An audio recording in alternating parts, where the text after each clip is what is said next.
საკონსტიტუციო სასამართლოს შესახებ კანონში ცვლილებები შედის. კონსტიტუციის პრინციპების დამრღვევ პოლიტიკურ პარტიასთან დაკავშირებულ პირებს პასიური საარჩევნო უფლება აეკრძალებათ. ამის შესახებ საკონსტიტუციო სასამართლოს შესახებ კანონ პროექტშია აღნიშნული. უფრო დეტალურად კი ცვლილებების მიხედვით საკონსტიტუციო სარჩელის დაკმაყოფილების შემთხვევაში ასეთი პირები ვეღარ იყრიან კეჭს საპარლამენტო თუ ადგილობრივი თვითმმართველობის არჩევნებში. ასევე ვერ დაიკავებენ უმაღლეს თანამდებობას, ვერ გახდებიან კონსტიტუციით გათვალისწინებული ორგანოს ხელმძღვანელები.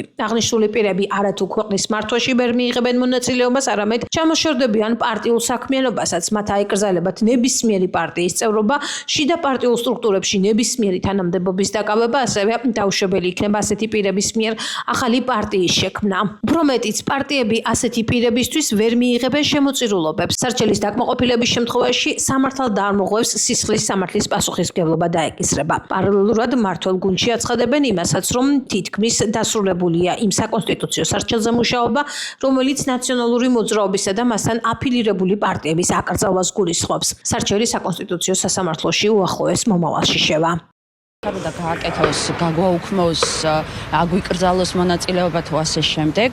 ამას ჩვენთვის არანაირი მნიშვნელობა იმ კუთხით არ აქვს, რომ ჩვენ გავაგრძელებთ ბრძოლას, რა ფორმით, როგორი ფორმით ამას შევხედავთ საკონსტიტუციო სასამართლოს გადაწყვეტილების შემდეგ, თუმცა ერთი შემიძლია გითხრათ და ნაციონალური მოძრაობის ნებისმიერი რიგითი წევრის განწყობა არის ეს, რომ რა გადაწყვეტილებაც არ უნდა მიიღოს რეჟიმმა, ჩვენ ბრძოლას გავაგრძელებთ. ნაციონალური მოძრაობა არ არის რაღაც ქაღალდი და იუსტიციის სამინისტროს ბეჭედი. ნაციონალური მოძრაობა არის ღირებულებები და ფასეულობები და ამისთვის ბრძოლა ცხადია გაგრძელდება. ხელისუფლება რო თავის ოპონენტს კრძალავს, ამაში არაფერი კაი არ არის, რაც არ უნდა ცუდი იყოს ეს ოპონენტი.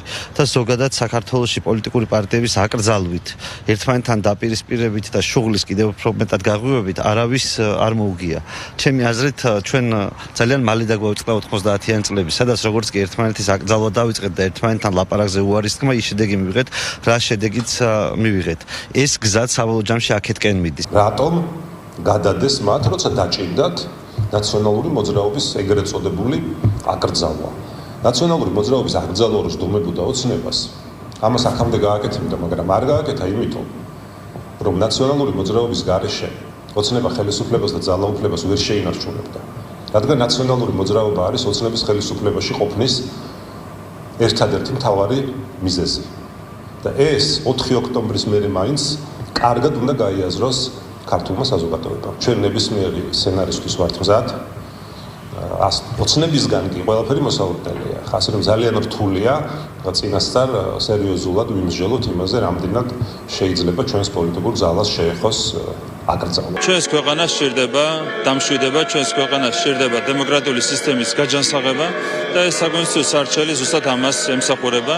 თქვენ იცით, რომ დღეს ჩვენთან პოლიტიკურ სისტემაში არის წარმოდგენილი პოლიტიკური პარტიები, რომლებიც არიან მუდმივად მომართული დესტრუქციისკენ და დემოკრატიული სისტემის წინააღმდეგ არის გადადგმული მათი თითოეული ნაბიჯი. ისინი ცდილობენ, რომ არ შედგეს საქართველოს ჯანსაღი პოლიტიკური სისტემა, ჯანსაღი დემოკრატიული სისტემა და ამას სჭირდება კონსტიტუციური მეთოდებით დაპირისპირება და ზუსტად ამის გამოხატულება ის საკონსტიტუციო სარჩელი, რომელიც უახლოეს მომავალში შევა საკონსტიტუციო სასამართლოში. ზოგადად საერთაშორისო სტანდარტია, რაც ჩვენთან მანამდე კანონმდებლობაში არ იყო მოწესრიგებული, იცით რომ განსაზღვრული იყო მხოლოდ პარტიისთვის საქმიანობის აკრძალვა, თუმცა რა თქმა უნდა პარტია არ არის რაღაც იურიდიული ფორმა, ხომ პარტიის არაკონსტიტუციურობას უპირველეს ყოვლისას განაპირობებენ ის ადამიანები, რომლებიც არიან იდეოლოგები და მმართველები ამ პარტიის. შესაბამისად ეს გარკვეული საკანონმდებლო ხარვეზიც იყო ჩვენთან, რომ არ არსებობდა საკანონმდებლო ბაზა პოლიტიკოსების პასუხისმგებლობისა არაკონსტიტუციური ქმედებების გამო. უახლოეს წარსულიდან თქვენ იცით საფრანგეთს ან სხვას რომ გადავხედოთ, იცით რომ ეს სხვა ქვეყნებში არის დამკვიდრებული სტანდარტი, ასე რომ ზუსტად ამ სტანდარტის დამკვიდრება ხდება.